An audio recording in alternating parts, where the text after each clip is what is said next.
नमो नारायण। जय गौ माता, वंदे मातरम। भारती को प्रणाम और हृदय से ओम शम शनिश्चराय नमः। प्रिय दर्शकों, मित्रों, साथियों, मेरे गुरु महाराज जी का कहना है कि ज्ञान जितना भी मूल्यवान क्यों नहीं हो, ज्ञान कितना भी मूल्यवान क्यों ना हो, किंतु उसकी सुगंध बिना आचरण के नहीं आ सकती। ज्ञान का आचरण में उतरना बहुत जरूरी है। आचरण के बिना ज्ञान की सुगंध नहीं आती है।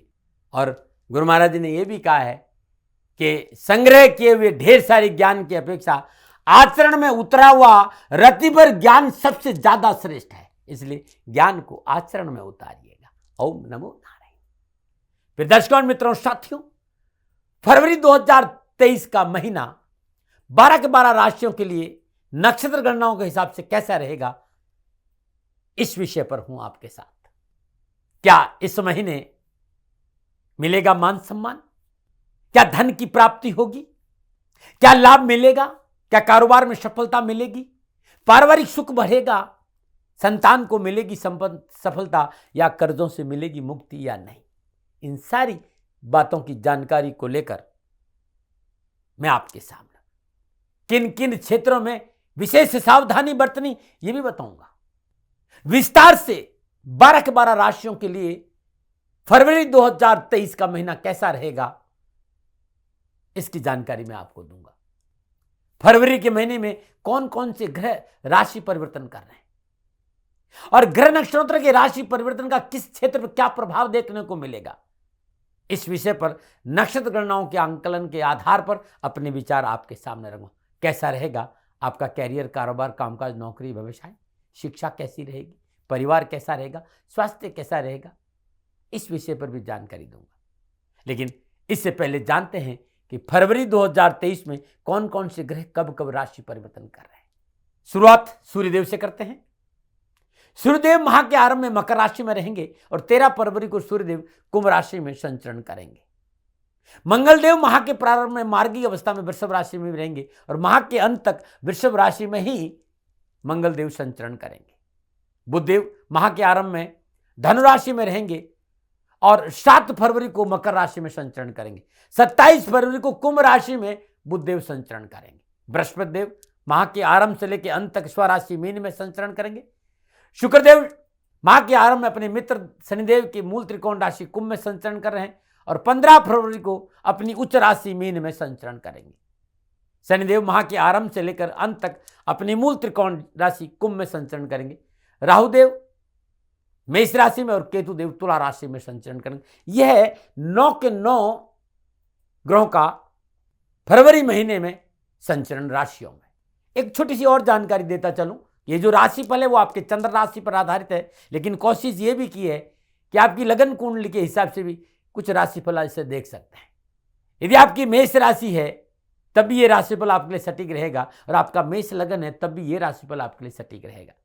लेकिन राशिफल चंद्र राशि पर देखना अच्छा माना गया है मेरे हिसाब से।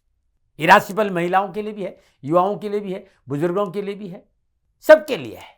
प्रिय दर्शकों, मित्रों, साथियों, अब बात करते हैं इन ग्रहों का विभिन्न राशियों में संचरण से आपके ऊपर, इन कन्या राशि वालों पर फरवरी के महीने में क्या प्रभाव पड़ेगा। फरवरी का महीना नक्षत्र गणनाओं के आधार पर कन्या राशि वालों के लिए कैसा रहेगा, इस बात पर बात करें। सबसे पहले 9 ग्रहों का जो राशियों में संचरण है उसका प्रभाव कन्या राशि पर क्या रहेगा और उसके बाद इन संपूर्ण ग्रहों का आपसी दृष्टि संबंध, युति संबंध का प्रभाव कैसा रहेगा आपके कामकाज, कारोबार, नौकरी, व्यवसाय, समाज, परिवार, स्वास्थ्य और शिक्षा पर विस्तार से बात करूंगा। लेकिन सबसे पहले बात करते हैं ग्रहों की और उससे भी पहले बात करेंगे कन्या राशि के राशि अधिपति बुधदेव की।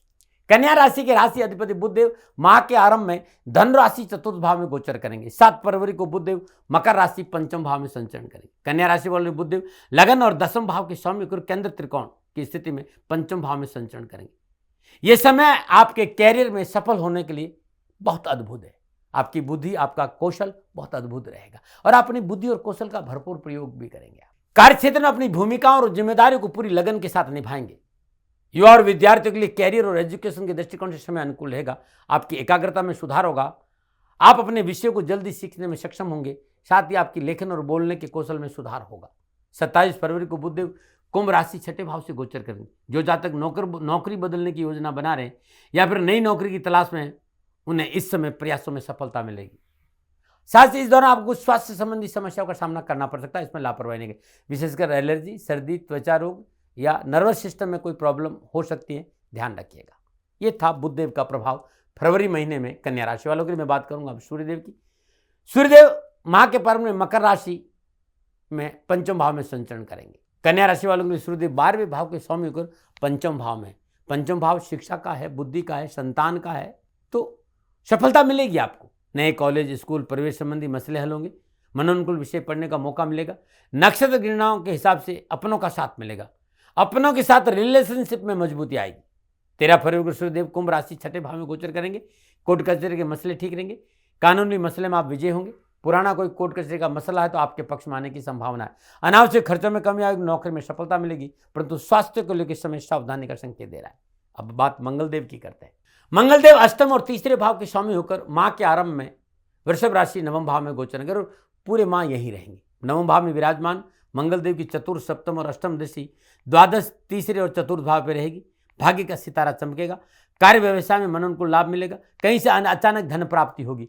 प्रयत्न कर रहे हैं, कर्म से भाग्य निर्मित करने में आप सफल रहेंगे। मनोबल उत्तम बना रहेगा और आय के अतिरिक्त साधन उपलब्ध होंगे। पारिवारिक दृष्टिकोण से थोड़ा सावधानी का संकेत जरूर मिल रहा है। पारिवारिक सदस्य से वैचारिक मतभेद उत्पन्न ना हो, इस पर आपको काम करना होगा। बात अब शुक्रदेव की करते हैं और बृहस्पति देव की भी करेंगे। माह के आरंभ में शुक्रदेव कुंभ राशि छठे भाव में गोचर करेंगे। कन्या राशि वालों को शुक्रदेव नवम और दूसरे भाव के स्वामी कर छठे भाव में गोचर करेंगे। इस दौरान आपके पिता अपने कर्म क्षेत्र में उन्नति प्राप्त करेंगे, जिससे आपको खुशी की अनुभूति होगी।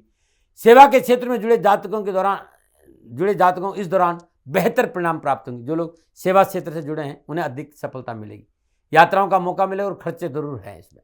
15 फरवरी शुक्रदेव मालवीय योग में अपनी उच्च राशि मीन में हंस नामक राजयोग में विराजमान बृहस्पति देव के साथ सप्तम भाव में संचरण करेंगे। सप्तम भाव में विराजमान बृहस्पति देव और शुक्रदेव अपनी सप्तम दशा लगन भाव को देख रहे हैं। रोजगार के साधनों में स्थिरता आएगी। आय के नए स्रोतों की प्राप्ति होगी।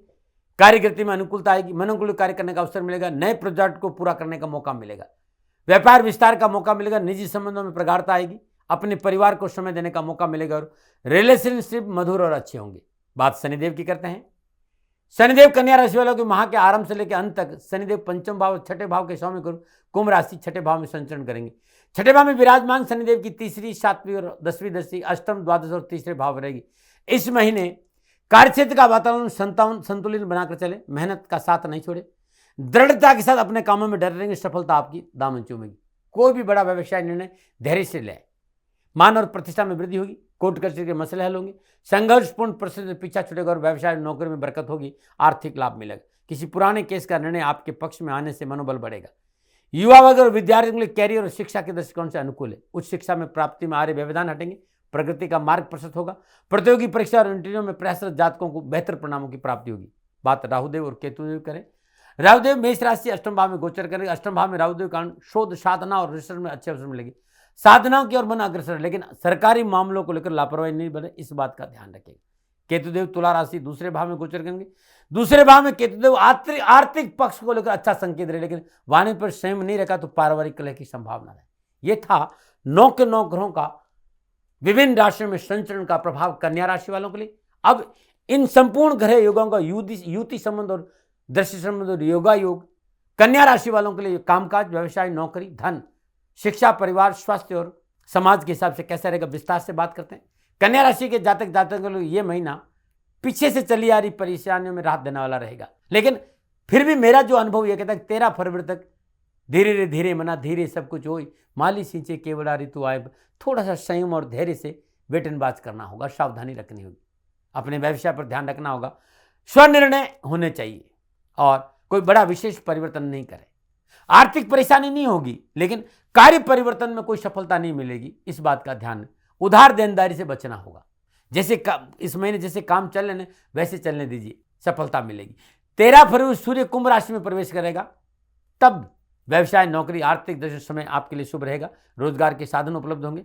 व्यवसाय में नए ऑर्डर, नए टेंडर मिलेंगे। आर्थिक धन कोष में अप्रत्याशित वृद्धि का योग नजर आ रहा है। आपकी कार्यशैली की सराहना होगी। नौकरी में विशेष रूप से साहित्य, कला, संगीत, फिल्म इंडस्ट्री, पत्रकारिता, डांस के क्षेत्र में, म्यूजिक के क्षेत्र में अच्छा अवसर मिलेगा। आपको कुछ नया करने का मौका मिलेगा। विद्यार्थी और युवाओं के लिए फरवरी का महीना मन आवश्यकताओं की पूर्ति करेगा। मन अनुकूल परिणाम प्राप्त होंगे। शिक्षा और कैरियर के क्षेत्र में सफलता मिलेगी। अच्छे परिणाम प्राप्त होंगे। उच्च शिक्षा में सफलता मिलेगी। Law, MBA, hotel management, fashion designing, interior decorator, इस सभी क्षेत्रों में युवाओं को अच्छा मौका मिलेगा। बस सफलता आपका दामन चूमेगी। खाली अपने लक्ष्य पर ध्यान रखिएगा। पारिवारिक दृष्टिकोण से कन्या राशि वालों के लिए यह महीना ठीक रहेगा। परिवार में नए मेहमान के आगमन का पूर्ण संकेत है। घर परिवार शुभ और मांगलिक कार्य संपन्न होंगे। भाई बहनों में आपसी तालमेल अच्छा रहेगा। अपनों के सहयोग से आर्थिक परेशानी से छुटकारा मिलेगा। शादी विवाह कार्य इस महीने अच्छे रहेंगे। हाँ, एक बात कहना चाहता हूं, अपनों के साथ बैठिएगा। अपनों की आवश्यकताओं पर ध्यान दें। अपनों की जरूरतों पर ध्यान देना बहुत जरूरी होगा कन्या राशि वालों के लिए फरवरी के महीने। लेकिन आपके अपने आपके साथ खड़े रहेंगे और अपनों के सहयोग से कामकाज, कारोबार, नौकरी, व्यवसाय में अच्छे मौके भी मिलेंगे। स्वास्थ्य के दृष्टिकोण से फरवरी का महीना कन्या राशि वालों के लिए ठीक ठाक है, लेकिन सावधानी भी है। महीने के मध्य में पेट, पित्त संबंधी कोई प्रॉब्लम, मौसमी बीमारी की कोई तकलीफ का संकेत नजर आ रहा है। चिकित्सा में लापरवाही नहीं बरतें। खान पान में नियमित रहें। स्वास्थ्य पर थोड़ा ध्यान दें और यात्रा में सावधानी बरतें। ये था कन्या राशि वालों के लिए नक्षत्र गणनाओं के आधार पर फरवरी के महीने में मेरा आंकलन। प्रदर्शकों मित्रों साथियों, न भय, न भ्रम, न भ्रांति, न विवाद, न तर्क, शकन उपन्न का अधिकार हमेशा मैंने आपको दिया है। मानो न मानो ये आपकी मर्जी। कभी दबाव नहीं दिया मैंने आपको। हाँ, मैं प्रयास करता हूं, बस इतना ही जानता हूं। अब इस महीने आपको कोई परेशानी नहीं आए कामकाज, कारोबार, नौकरी, व्यवसाय में, समाज में, परिवार में, तो हर रोज 28 दिन हर रोज रात में श्रद्धानुसार मूंग भिगो दीजिए और सुबह पक्षियों को डाल दीजिए। बुधवार के दिन हरे कपड़े में 700 ग्राम साबुत मूंग बांधकर किसी विधवा स्त्री को दान में देना भी बड़ा शुभ रहेगा। इन उपायों का सहारा लीजिएगा। कष्ट और परेशानी से छुटकारा मिलेगा। गणेश गायत्री का जाप करना भी इस महीने उत्तम रहेगा। ओम नमो भगवती वासुदेवाय नमः, इस मंत्र का जाप करते हुए हर रोज सूर्य उदय के समय तुलसी में जल चढ़ाना अति लाभकारी रहेगा। अनुभव था, आकलन था, दबाव नहीं। हाँ, कोई भूल हो गई हो, दोनों हाथ जोड़कर क्षमा मांगता हूँ। आप सुखी रहें, स्वस्थ रहें, समृद्धिशील रहें। शनिदेव के चरणों में मेरी प्रार्थना। ओम नमो नारायण। राजस्थान का हर व्यक्ति जानता है कि दाती महाराज गायों से बहुत प्यार करते हैं, बेटियों से बहुत प्यार करते हैं। हजारों सैकड़ों बेटियों के लिए, जीवन के लिए मैंने अपना संपूर्ण जीवन दिया है और ये मेरा शौक था, मेरी राष्ट्र की धरोहर थी और ये करना मेरा कर्तव्य और कर्म था। मैं आपको किसी वजह से नहीं सुना रहा हूं, बस खाली बता रहा हूं कि ये मेरा जीवन का लक्ष्य रहा है। मनुष्य हूं और मानव होने के नाते मेरा कर्तव्य है कि मैं अपनी राष्ट्र की सेवा करूं। मैं इस राष्ट्र का नागरिक हूं। 30 सालों से मैं बेटी बचाओ और गौ सेवा में अपना जीवन इस राष्ट्र के साथ लगाया है। वर्तमान परिस्थितियां आर्थिक दृष्टिकोण से मेरी अनुकूल नहीं है। धन नहीं मांग रहा हूं कि मुझे आप पैसे दीजिए, नहीं। पहले भी कभी नहीं मांगा और अब भी मैं नहीं कह रहा हूं। और ये मेरा अहंकार नहीं है, क्योंकि धन को लेकर मैं राष्ट्र के सामने कभी नहीं आया था। हमेशा मैंने ये कहा कि साहब सेवा करिए आप, मैं भी सेवा करता हूं, आप भी सेवा करिए। धन नहीं चाहिए, लेकिन वर्तमान में जो आर्थिक परिस्थिति हैं वो मेरे को ये कहने के लिए मजबूर कर रही है कि सन्निधान गौशाला की गायें दुखी नहीं रहे, इसके लिए मुझे आपका सहयोग चाहिए। और सहयोग के लिए मैं स्वयं आपके साथ खड़ा हूं, आपकी समस्याओं के समाधान के लिए। भाई, आप अपनी जन्म कुंडली का अवलोकन कराना चाहते हैं, आप अपनी जन्म कुंडली बनाना चाहते हैं, आपको बहुत सी चीजों की जानकारी चाहिए, तो मैं आपके साथ खड़ा रहूंगा, पूरे साल खड़ा रहूंगा, जब तक जीऊंगा तब तक खड़ा रहूंगा। नंबर आ रहा है, इन नंबरों पर संपर्क करिए, आप मेरे से बात करिए, लेकिन इसकी एवज में गायों के लिए चारे की व्यवस्था कर लीजिए। और इसीलिए मैंने कहा था कि भाई थोड़ा दिन इस समय मैं परेशानी में हूं और मेरी गायें चारों को लेकर थोड़ी सी परेशान है। ऐसा हृदय से आया, लोगों ने कहा कि राष्ट्र आपसे प्यार करता है दाती महाराज, एक बार निवेदन करिए। तो मैं दान नहीं मांग रहा हूं, फिर भी मैं अभी भी मेरा ये अहंकार नहीं है साथियों, मेरा राष्ट्र सर्वोपरि है। मैं ये नहीं कह रहा हूं, मैं ये कह रहा हूं मैं परिश्रम करूंगा आपके लिए, और परिश्रम के एवज में गायों के लिए चारे की व्यवस्था करिए। शनि भगवान आपकी रक्षा करे और आपका जीवन सदा खुशियों से भरा रहेगा, ऐसा मेरा निवेदन। और वे लोग जो सक्षम है, सामर्थ्यवान है और जिन्हें दाती महाराज के ज्योतिषीय समाधान की आवश्यकता नहीं, तो उनको मेरा प्रणाम। क्योंकि बहुत से लोगों को मैंने देखा है पिछले 1 महीने में लगभग 20 से 25-50 लोग ऐसे भी हैं जिन्होंने शनिधाम गौशाला में 2100 रुपया चारा कर दिया है। मैं उन सब के प्रति अपना आभार प्रकट करता हूं और ये सहयोग मैं जीवन भर याद रखूंगा। मित्रों, समय ऐसा है कि मेरी परिस्थिति आर्थिक दृष्टिकोण से अनुकूल संकेत नहीं दे रही है, इसलिए मैंने राष्ट्र से कहा कि शनिधाम गौशाला में परेशानी नहीं चाहिए। सरकार सपोर्ट कर रही है, अपनी सीमाओं में रहते हुए जो सरकार करती है, लेकिन उससे पूरा नहीं पड़ता है, ये आप भी जानते हैं। शासन की अपनी एक सीमा है और अपनी मर्यादा है, और शासन के पास और बहुत से काम है। लेकिन फिर भी मैं आप सभी का धन्यवाद देते हुए हृदय से पुनः एक बार निवेदन करना चाहता हूं कि आपको लगता है कि दाती महाराज के साथ शनिधाम गौशाला में खड़ा रहना है, तो नंबर है, जरूर सहयोग करें। मेरा कोई दबाव नहीं है, प्रार्थना थी। ओम नमो नारायण। ओम नमो।